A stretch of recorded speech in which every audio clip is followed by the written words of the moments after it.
So acetylcholine, actually, the networks for acetylcholine are both in the central nervous system and also in the peripheral nervous system.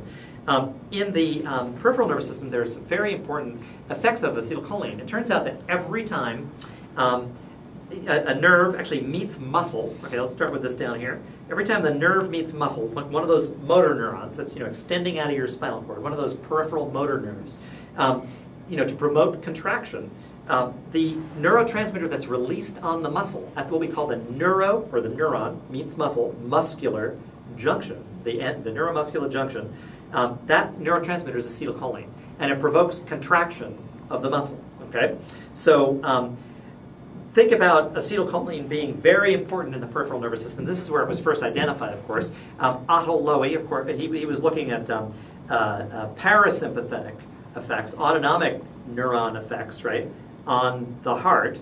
Remember, acetylcholine is released, on the heart itself and slows down the heart.